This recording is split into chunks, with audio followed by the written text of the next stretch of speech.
Selamat malam semuanya. Saya kalau mendengar dan melihat judul dialog kita malam hari ini memang cukup luar biasa. Akal-akalan ketua umum partai untuk mendapatkan kursi kabinet. Pertama, saya ingin tegaskan soal kemungkinan koalisi antara partai pemenang pemilu dengan partai yang kalah pemilu. Ini faktor apa yang disebut sebagai kutukan presiden minoritas. Apa itu presiden minoritas? Dalam sistem presidensialisme multipartai di Indonesia, di mana presiden dipilih secara langsung, ada satu kutukan yang saya kira ini terjadi pada SBY, kemudian lanjut kepada Jokowi, dan kemudian Pak Prabowo Subianto dan Gibran Rakabuming Raka. Di mana presiden yang menang dalam pilpres, tapi dia minoritas di parlemen. SBY menang pilpres 2004. Saat itu koalisinya kecil dibandingkan dengan kalah pemilu. Tapi dalam perjalanan politiknya, SBY juga merangkul pihak-pihak politik yang kalah tentu untuk mengamankan kepentingan politik parlemen dan demi menjaga stabilitas politik. Jadi ada keterpaksaan sebenarnya dari kubu pemenang karena kutukan presiden minoritas itu untuk dirangkul. Terutama pihak-pihak yang kalah. Begitupun yang terjadi pada Jokowi. Jokowi dalam Pilpres 2014, PDIP sebagai partai pemenang Pileg saat itu dilanjutkan dengan Jokowi sebagai pemenang presiden, juga merangkul pihak-pihak yang kalah dalam pemilu. Ada PAN, ada P3 dan ada Golkar. Karena saat itu koalisi pendukung Jokowi dan JK itu minoritas. Saya ingat persis hampir setahun setengah lamanya, Jokowi ini kan keputusan politiknya selalu diprotes dan bahkan mendapatkan resistensi yang cukup signifikan.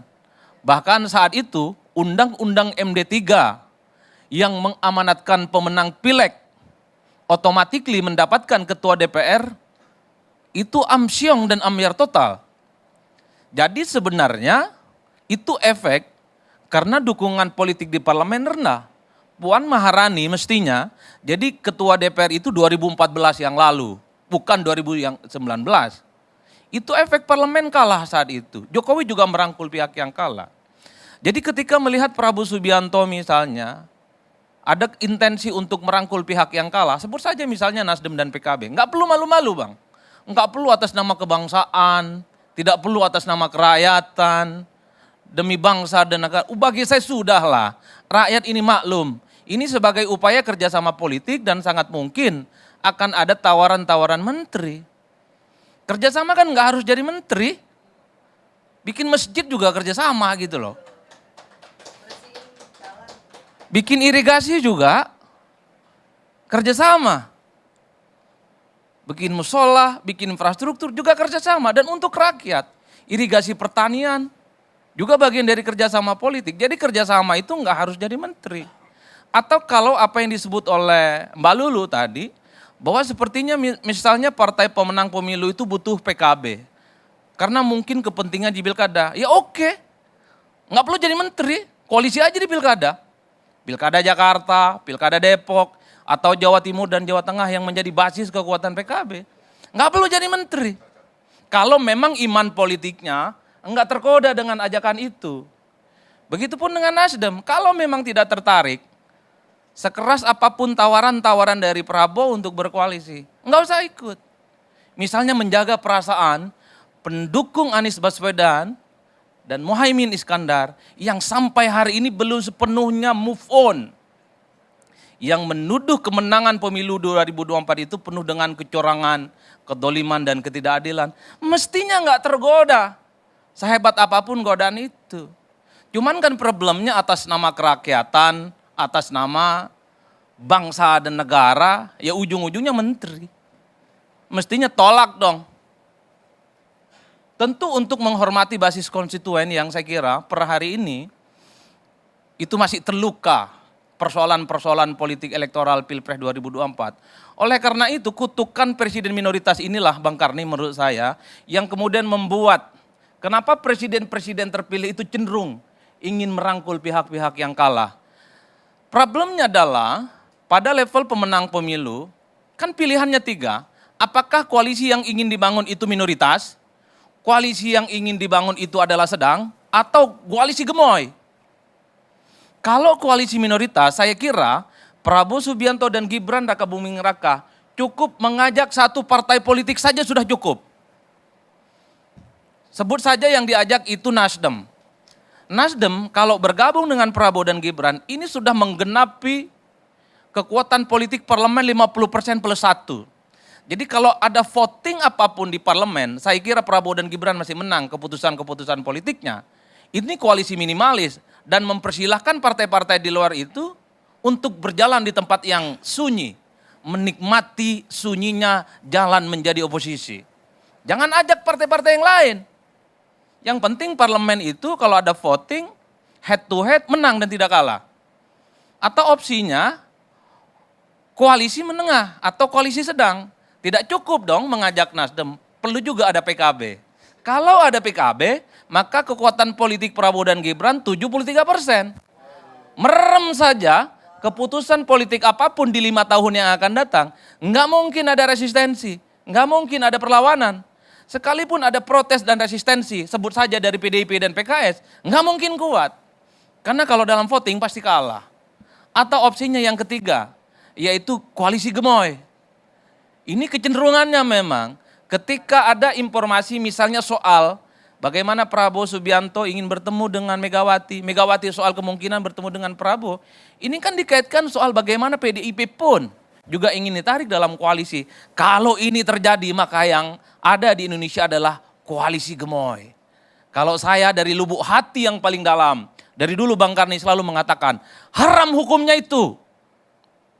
Partai-partai politik yang kalah pemilu berkoalisi dengan pemenang. Haram. Pertama, secara ideologi politik, visi dan misi, partai ini selalu bertabrakan kalau mau pemilu. Oh, saya ingat betul visi misi yang dibuat oleh kubu nomor 1 itu Kak Bang Barus. Ingat betul saya. Apa yang mereka tolak? IKN. Anies dan Mohaimin ingin bikin ratusan kota-kota maju. Seperti IKN itu yang dianggap sebagai ini penghamburan uang negara. Tidak setuju pindah Jakarta. Sampai partai pendukungnya PKS itu bikin baliho segede alaihim di depan kantornya itu. PKS tolak pindah ibu kota. Infrastruktur dianggap ugal-ugalan. Demokrasi dianggap terjun bebas. Kok tiba-tiba iman politiknya goyang-goyang? Cocok berkoalisi dengan Prabowo dan Gibran. Dari mana ceritanya Bang? Kok cepat sekali berubah iman politiknya? Ya minimal ada idah politik. Ya, idah politik itu ada jeda masa di mana tuduhan-tuduhan terkait dengan kecurangan pemilu, kemarahan yang kalah, itu diendapkan dulu. Jangan di tengah suasana yang sedang berjuang. Bang Refli ini saya tahu persis, sedang berjuang di MK. Bang Bestari berjumpa dengan bosnya Bang Noel. Repot ini barang. Kalau Bang Refli Harun tegak lurus segala macam dengan keadilan, tapi partai pendukung koalisi nomor 1 cari posisi aman masing-masing, termasuk PKB. Habis penetapan, ya soal pemenang pilpres, juga ada silaturahmi politik dan kebangsaan katanya. Setelah itu muncul goyonan-goyonan PKB jadi menteri kan, dan seterusnya. Yang ingin saya katakan adalah ini nggak boleh begini, kasihan pemilihnya. Oleh karena itu saya selalu juga mengatakan, kalaupun toh ada partai politik pendukung nomor 1 dan nomor 3 ingin bergabung dengan Prabowo Subianto dan Gibran Raka Buming Raka, tanyalah ke mereka yang memilih dalam Pilpres 2014 yang lalu. Anies dan Mohaimin itu 23%. Tanyalah ke mereka. Lebih pro mana? Berada di luar kekuasaan atau bergabung? Kalau memang yang 23% itu lebih banyak ingin bergabung, ya bergabung. Supaya pemilih itu tidak merasa ditinggalkan dan tidak merasa dihianati. Begitupun dengan partai pendukungnya Pak Ganjar dan Pak Mahfud. Tanya ke basis konstituennya, yang 16%, 14 Februari memilih mereka. Lebih setuju di mana? Berada di luar atau ingin bergabung dengan koalisi? Kalau itu sudah dilakukan, ada potret kecenderungan pemilihnya. Saya kira legitimasi untuk berkoalisi sekalipun, saya kira akan mungkin terjadi. Jadi rakyat yang memilih tidak merasa ditinggalkan, tidak merasa didolimi, dan tidak merasa dihianati. Bang Refli ini yang kesekian kalinya ketemu dengan saya. kebetulan agak cocok suasana hatinya, di mana partai-partai yang kalah pemilu memang harus ada di luar kekuasaan sebagai bentuk hukuman cara politik. Itu yang jelas. Nah yang kedua, pemilu itu kan hakikatnya adalah kompetisi, persaingan, memenangkan pertarungan, mengakumulasi kekuasaan. Apa itu akumulasi kekuasaan? Menang jadi presiden, jadi wakil presiden, dan menumpuk partai di mana para kader terbaiknya jadi menteri. Itu kekuasaan, Bang. Ada dignity, ada kebanggaan kalau dia bergabung dan memenangkan pertarungan dalam pilpres. Oleh karena itu, ketika partai kader terbaiknya jadi menteri, itu bangganya nggak karu-karuan. Karena tidak semua orang, tidak semua partai bisa menikmati. Demokrat misalnya, itu senang betul bergabung dengan Prabowo dan menang. Kenapa? Karena bagi Demokrat dia ingin tunjukkan kepada pendukung Amin dan Muhaimin Iskandar bahwa Demokrat itu berjalan di tempat yang benar. Sekalipun kursinya turun, minimal koalisi pilpresnya menang. Mereka bangga jadi menteri karena bergabung dengan menang.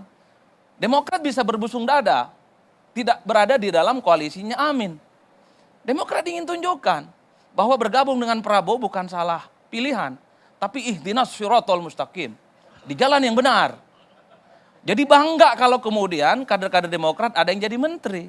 Yang ingin saya katakan adalah, kalau tiba-tiba Demokrat merasa menjadi bangga jadi menterinya Prabowo Subianto, PKB misalnya dapat menteri, Nasdem jadi menteri. Jadi kebanggaannya itu hambar, Bang. Artinya apa? Untuk jadi menteri, tak perlu jadi pemenang. Enggak perlu busung dada kalau hanya ingin jadi menteri. Kalah pun bisa jadi menteri atas nama kebangsaan dan atas nama kerakyatan. Kan begitu ceritanya, Bang. Artinya apa? Untuk jadi menteri dan jadi pejabat di negara ini dalam sistem pemerintahan presiden secara langsung, enggak perlu harus jadi pemenang. Cukup atas nama rekonsiliasi. Ya enggak? Betul kagak? Iya dong. Itu yang saya tangkap. Begitupun dengan partai-partai lain seperti PAN, seperti Golkar, ingin tunjukkan kepada yang lain bahwa pilihan politik mereka bergabung dengan Prabowo dan Gibran adalah pilihan yang benar dan mereka sangat layak dan cukup bangga untuk menjadi menteri sebagai bentuk penghargaan atas perjuangan mereka.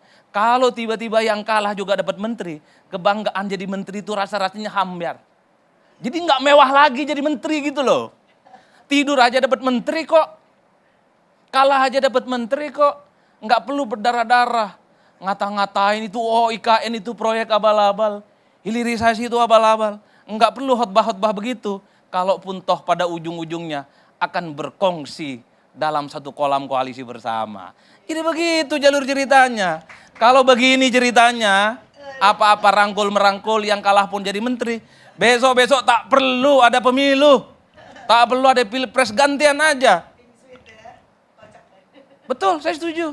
Apalagi ketum-ketum partai, elit-elit partai selalu mengatakan bahwa ini adalah kawan lama, sahabat lama, senasib dan perjuangan. Apalah ceritanya kalau begini ceritanya pemilu, Pak. Udah gantian aja. Hari ini Gerindra, besok Golkar. Damai. Besoknya lagi Nasdem, besoknya lagi Demokrat, dan seterusnya dan seterusnya. Giliran, Pak. Negeri yang damai itu memang berat buat Adi Prayitno. Oh gitu ya. Enggak, saya hanya ingin menjelaskan fakta politik. Ingin menjelaskan fakta politik. Artinya yang ingin saya katakan adalah, kalaupun toh terpaksa ingin berkoalisi dan mengajak partai politik yang kalah, enggak perlu disembunyikan dong. Oke, siap berkoalisi dengan Prabowo dan Gibran. Dan siap jadi menteri. Apa salahnya? Itu aja, enggak perlu atas nama kebangsaan, kerakyatan, rekonsiliasi. Aima, rakyat kita ini udah pintar. Enggak perlu pakai bahasa-bahasa yang menurut saya hiperbolis, hanya sekedar ingin menutupi bahwa sebenarnya juga ingin jadi menteri. Kalau koalisinya ikhlas lillahi ta'ala, ingin masuk surga, tak jadi menteri, silahkan dukung Prabowo dan Gibran. Tapi nolak jadi menteri, itu baru mantap. Itu baru mantap. Masalahnya koalisinya pun pakai syarat. Boleh berkoalisi, tapi dapat menteri. Menterinya nawar pula, 2 atau 3. Setelah 2 dan 3, nyebut juga pos kementerian mana yang basah. Repot. Nanya juga, kira-kira dapat Menko apa kagak? Repot. Ini yang saya kira repot. Itu cerita-cerita di sebelah sana. Ya, di negara konaha-konaha sana. Ini yang saya repot. Oleh karena itu Bapak Ibu yang ingin saya katakan, sebagai sebuah akhir dari khotbah politik malam hari ini ya. Maknai politik itu biasa-biasa saja dan jangan pernah mempercayai komitmen dan statement elit itu 100%. Bacalah elit politik itu sebaliknya. Kalau elit politik hari ini bicara tentang ideologi itu adalah politik yang diletakkan atas idealisme perjuangan, bahwa politik itu adalah penuh edukasi, itu hilangkan per hari ini. At the end of the day-nya, politik kita itu adalah ujung-ujungnya kekuasaan, kekuasaan, dan kekuasaan. Politik kita ujung-ujungnya itu adalah yang kalah berkoalisi, jadi menteri, dan jadi menteri. Atas nama Indonesia Raya dan Indonesia Maju. Lalu kemana para pemilih kita? Pemilih kita wassalam dan ditinggalkan. Demikian, terima kasih. Wassalamualaikum warahmatullahi wabarakatuh.